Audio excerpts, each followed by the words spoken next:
And I think it's time we can start. And welcome to the Community Builder workshop we have every month. The topic for today is community-led growth and the future of employment as success for the community. And today we have Marta from Grounded Innovations, and she would help us learn what is community-led growth and how can a community help you in terms of growing your base. I think we can start with why we've chosen this topic. So before that, what is Yuki? I'm the co-founder of a community platform called Yuki. It's an all-in-one community platform for creators, brand, and businesses. We help you set up meaningful relationships with your users with discussions, events, posts, and membership inside one community. It would be your community directly on your website or an app. And so if you're there, just try out our solution. It's an alternative for a Facebook group or Discord with a white label interface. Coming to Marta and the topic and why we've chosen the topic is why community-led growth and why it's important. So we've gone through a phase where marketing and sales were the channel through which growth used to happen in communities. And there were people who were driving from inside to outward within an organization growth, and people were reaching out for other users to try out a product. But as we've grown, we realized I think that approach has leads to a lot of cost of acquisition, and it's a higher cost for acquisition for a company and an organization as well as an individual building his own business. So we've moved to a growth mechanism where people build out a community or a base and engage with them and build out a product as they grow together. So the cost of acquisitions are lower, and it's driven you multiply the effect of your team with the community. So together as one big unit, you're able to sort of build out features on the platform, as well as you can sort of reach out to a larger base. Talking about Marta, she's the CEO of Grounded. It's a one-stop agency for growth through community, grounded in the art of shared spaces. She's gained a lot of experience in working in top co-working spaces around the world, across markets like Canada, Spain, South Africa, and UAE, helping companies set up a co-working space around the world. Welcome, Marta. Would love to hear your words about your background, and how did you stumble upon building communities? Yes, thank you for having me. First of all, it's always nice to be able to share our knowledge about community, and I'm very passionate about it. So anytime we have an occasion, it's always good to share. To your question, like how did I fall, I guess, into like the community industry? I think like lots of us, we didn't realize we were already in the community industry. Just that as we kept on growing, we realized, wait a second, what we've been doing for a while is building community. So before even launching my own company or being leading, having the term community in my title, let's say, I was already like bringing people, fostering relationships, increasing the way of multiple diversity to come together. And that's when I realized like community was at the core of how I approach management and how I approach human relations. So yeah. There are people in chat saying hi. Harrison says hi to Marta and me. Hello everyone who's joined in, and welcome to our community builder session. And starting off, Sneha, we can have the next slide now.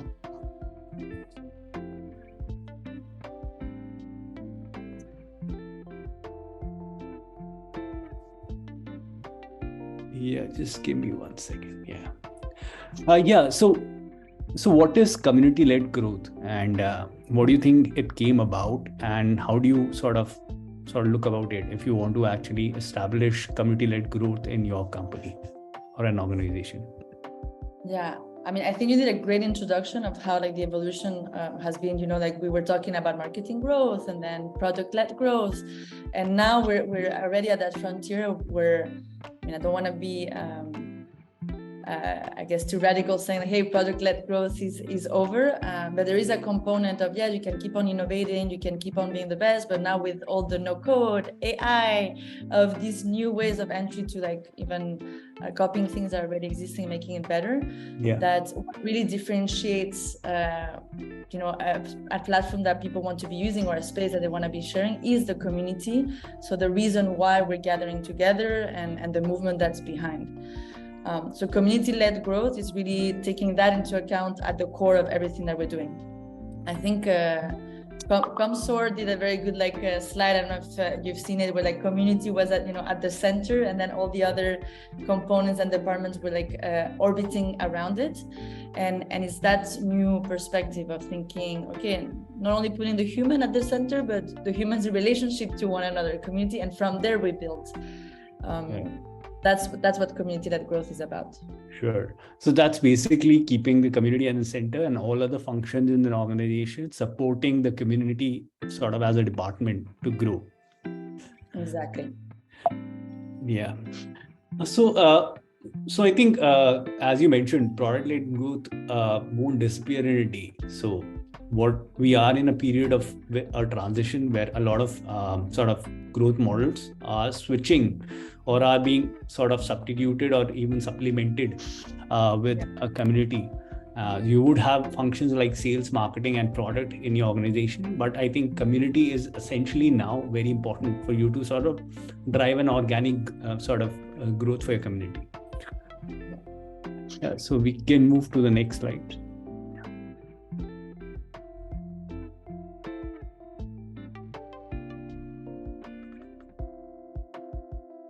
So essentially, is community essential for every organization, or are there exceptions to it? And what is the value that a community brings to an organization?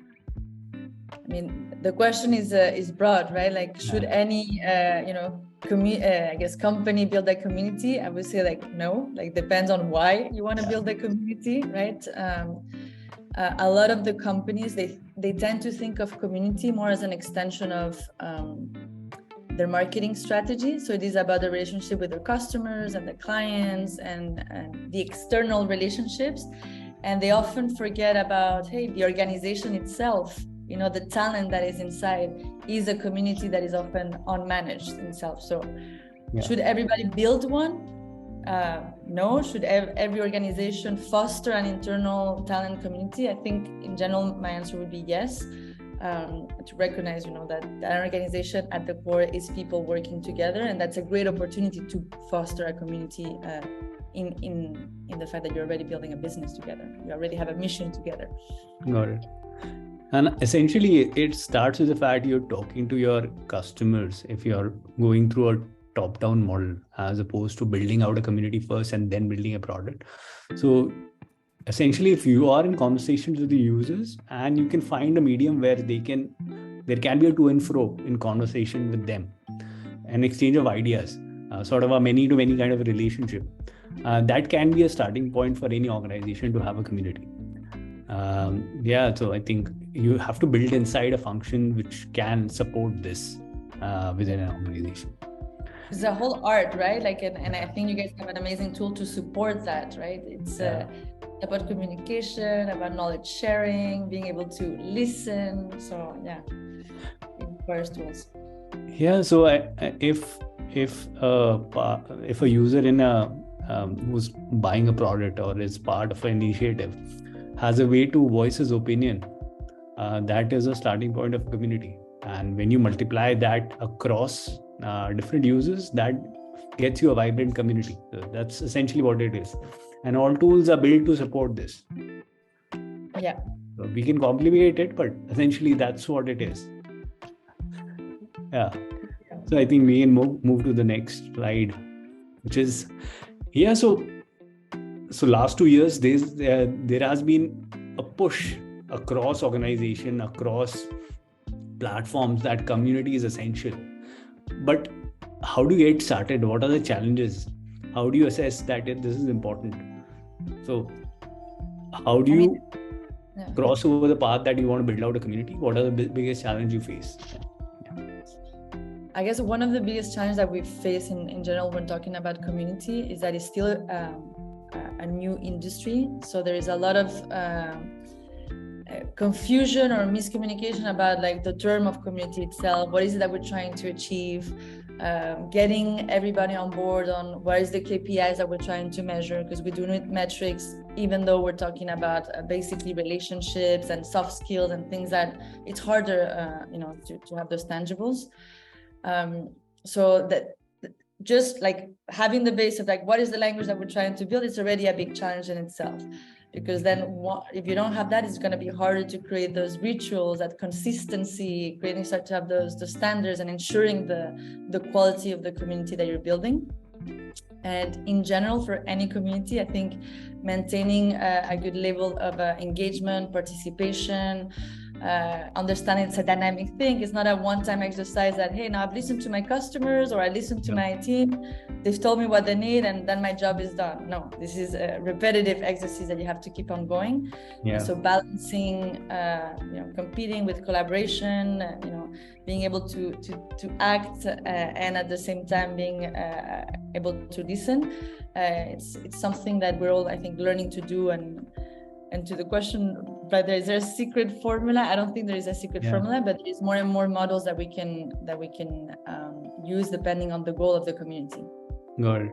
So the important synopsis of the answer is have a goal, measure that, be consistent in your approach, and then learn from others. Basically, we are in, say, community 1.0, where we moved from social media to a community-centric model, and we're all figuring it out. But you need to have a certain goal you want to reach from, say, X point to a Y, and measure that regularly and be consistent in your approach. That's the basic around it. I think that's absolutely necessary for anyone to sort of get started and be sort of build out the first level of your community. Yes, so we can move to the next one. And if I may, because we often, because in the community industry, we tend to be very about collaboration, which is absolutely great and necessary. But I think the best communities, also have a component of a healthy competition within that makes it beautiful, like I'm thinking of like the case of Peloton, right? Where they have this leaderboard, what you see, where people are, and that makes people engaged. So to not be afraid of understanding that competition is a collaborative tool that we can play with. And we often, I think, disregard it when we're in a community, like, it's all about competition and fostering. It's like, but being a bit competitive and like a sports-wide, like healthy, it's important to address. It's similar to if you can measure and compete with you have an Apple Watch and you're able to measure how well you're performing. So everybody shares the number of steps or the number of sort of miles or kilometers they've traveled. And there is a sense you sort of share it with your friends and family that I've done this much. So even within that community, if you're able to see who's the one who's sort of sharing sort of content regularly, is always there to sort of in the events or is part of all the initiatives in the community. So that creates a sort of a loop where everyone wants to push in, and you can have a leaderboard, so assign points for different actions within the community. I think Sneha has posted in the chat window that we'll start as soon as Marta is back. Until then, I think Sneha, you can share the product and sort of we're live on Product Hunt with a new community tool called Samurai, which is a bot powered by ChatGPT for you to build, grow, manage your community on Discord. So you can check it out. It's a free tool. Connect your Discord of an existing account or with the community, or create a new Discord server. It helps you manage your community. You can do set up the welcome message, invite users, check on the engagement, learn about community building with ChatGPT integration, and also manage support by sharing your help document with the bot, and it will help you in answering any support question in the community. So do check that out.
Coming back again, to the question we were discussing, in an organization, what is the intrinsic and extrinsic motivation behind sort of building or even joining a community?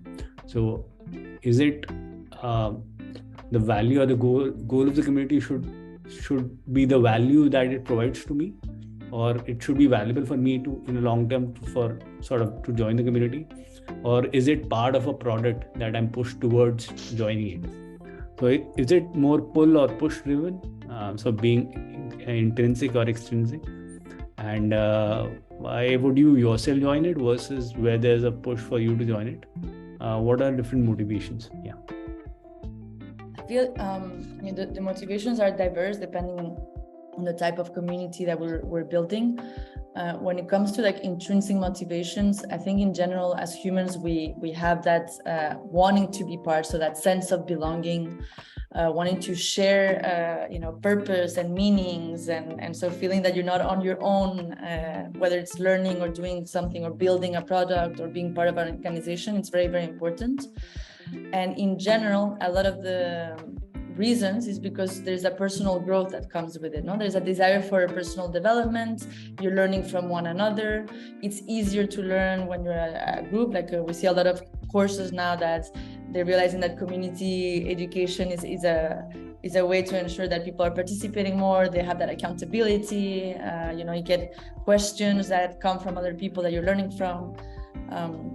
So that's really interesting, no? Sense of belonging, growth, and shared purpose and meaning.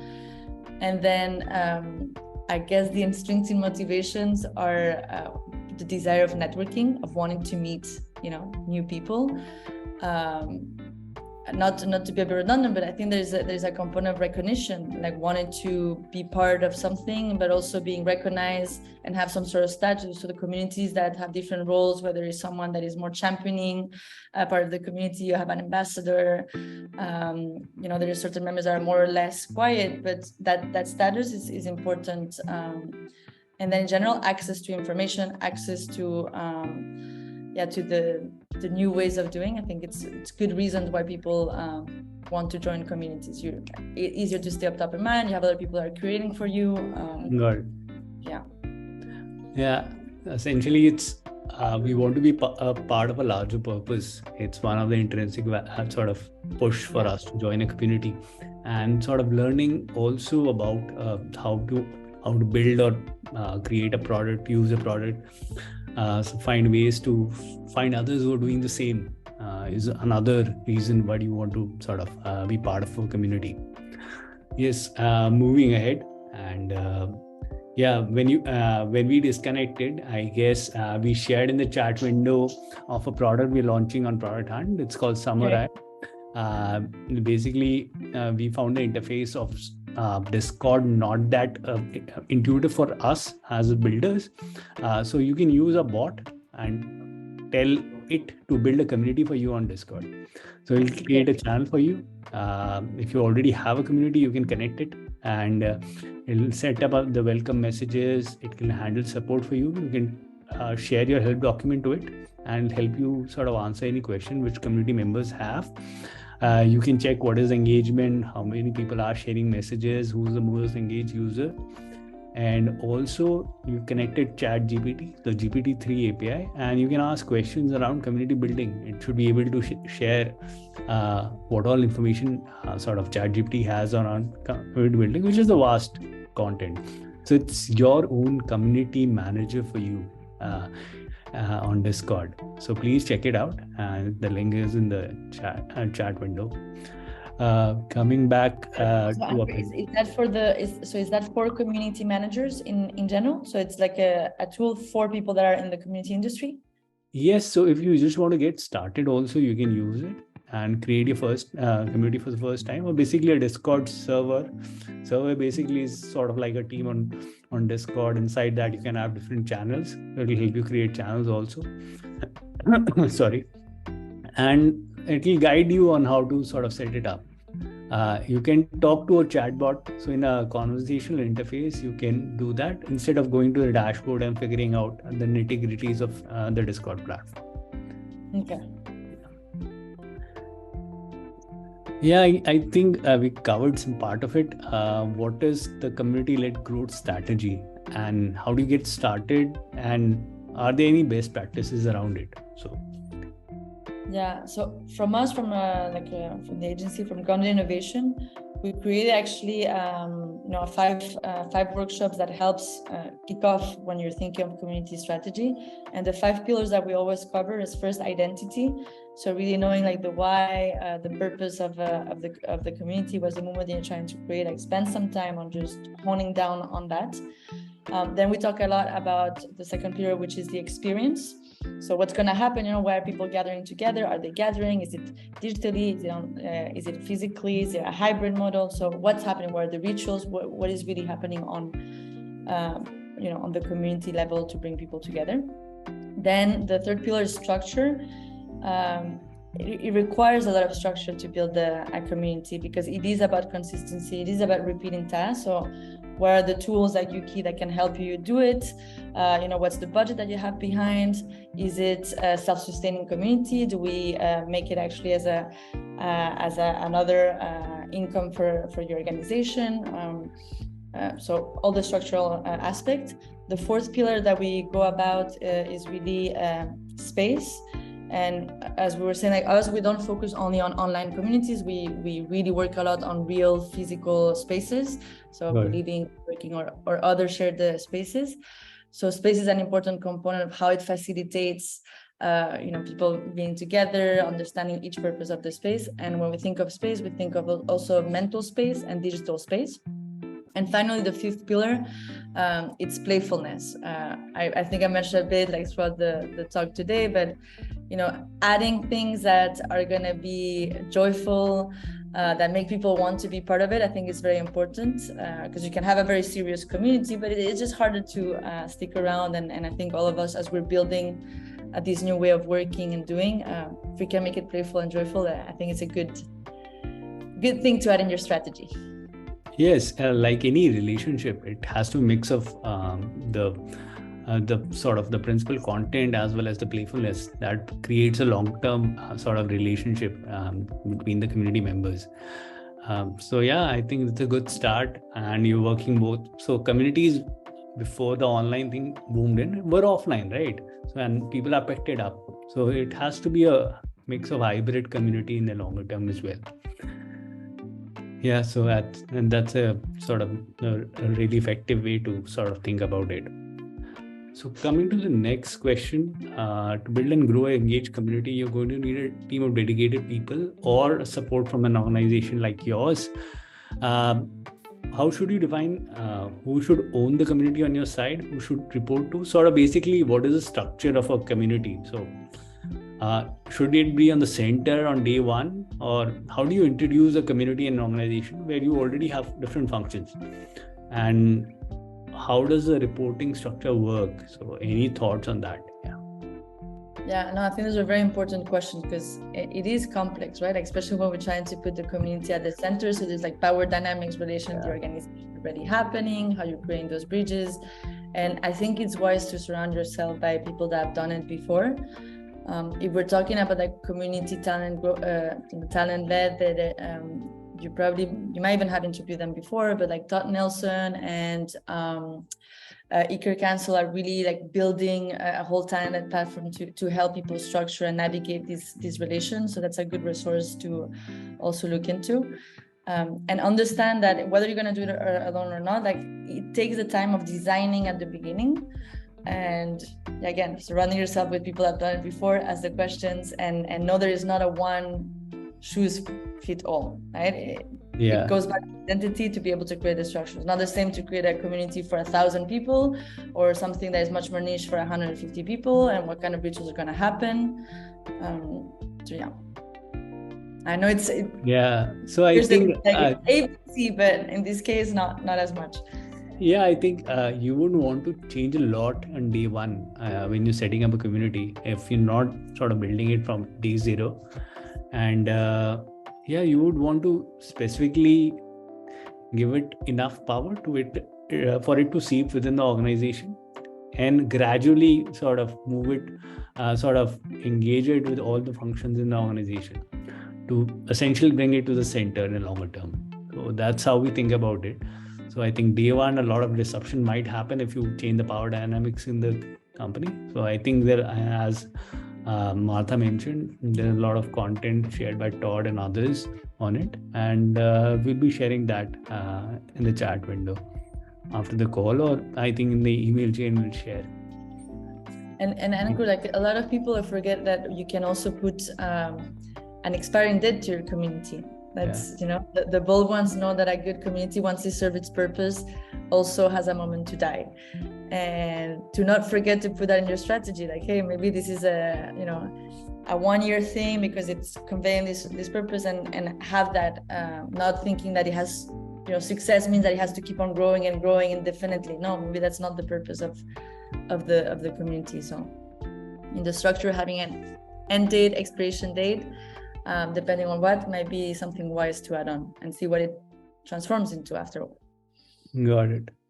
I think essentially you've hit the right notes on how to think about it, and we can sort of we should be part of a bigger sort of community and learn from others as well on how they're going about. And it's sort of like a day one for community building in a sense, and you can try a basic structure and sort of retrofit it based on what works for you in an organization.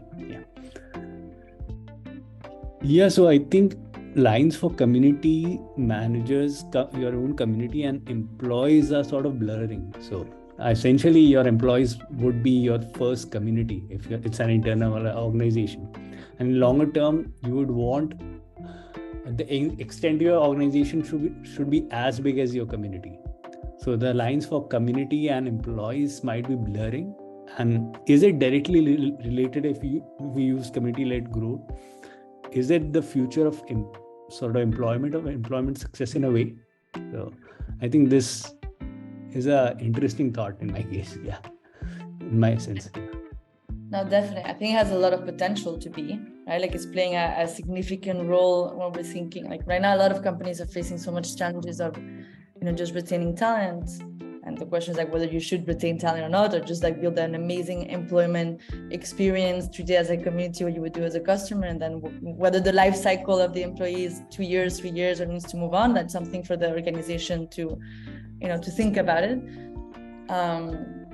But I think right now it has the potential of really be the key to a lot of the success of how people are going to be happy, working for organization, feeling heard, being able to understand that it's no longer the job for life model. So I've seen right now, not with the tech layoffs, that it's the employees themselves that are taking on, as a community to like create alumni of the companies they're coming from, and helping one another to find another job. So those are pure community actions that are not led by the company, and yet you see that within the company there was already that spirit that wanted to be expressed, just there was no room in the organization to do it. So I think if we're thinking of employment success, people that are in those roles, they should spend some time of figuring out what has been done in the community and bring that in that space. Absolutely. I think if you go on LinkedIn and there's a lot of talk around layoffs, and there are people who've created websites around where they list who are the people who are available, what are the company, what are the functions they've laid people off, and that's how they're able to sort of generate a buzz in the market, and there's a demand supply gap they're able to meet. So essentially the entire base of say a function is part of a community. It's easy to match demand and supply. 100%. Moving to the next question. Yes, it's I think I was lost in the conversation. I didn't realize this is the last question. A couple of questions from my side. I sort of thought about them while having a call. So is it, so how did you sort of, at what point did you start your own company, and why did you think that would be a long-term project for you? So essentially 2020 is a time when the entire community space boomed. Was it a particular event like a pandemic when you realized this has a lot of potential, or is that specific a function you were part of that made you sort of take that leap? Yeah, because we have a similar backstory why we started the product. Yeah, I mean, so I've always wanted to start my own organization. The moment that I started was like now a year and a half ago. So it was like during pandemic times, and I was seeing that there was a lot of need to bring people back together. Like more than bringing people together, there was now an importance to be intentional of the design, that how you're approaching, because it's not just happening because we're unable to meet physically as easily. Yeah. So because of my experience like managing communities in physical spaces, and I worked at Du Soleil, I worked in advertising, like I saw that my skills made a lot of sense to be able to share to the different clients, and to help them shift from like just an organization with employees to actually seeing them as a community. And I really enjoy that process of helping people enjoy more their work, enjoy more the relationships that they're doing. We spend so much time at work at the end of the day. So that's when I thought it's pertinent to launch the company right now. And also because I noticed that the field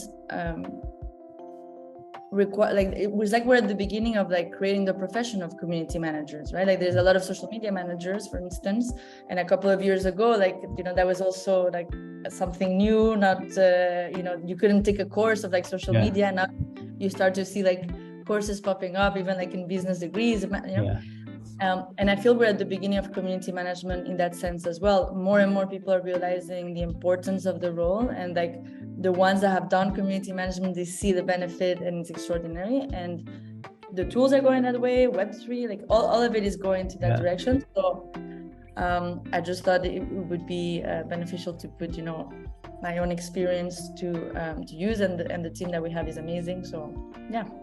That's how the journey started, and we're just getting started. We're like just a year and a half. Yeah, it's been interesting journey last a couple of years, and it's almost taken off. And I think being part of gaming companies, I saw communities being built back in the day, and now I think there's a bloom. There is the Web3, there are SaaS platforms having a community, to now AI products like ChatGPT, Midjourney, etc., having a big sort of thriving community on Discord. So yeah, exciting times ahead. And I'm opening it up. Let's open it up for questions. If anyone has a question, you can sort of comment it on the chat window, or sort of ask us on camera directly. So you can just switch on your camera and ask the question directly to Marta or me.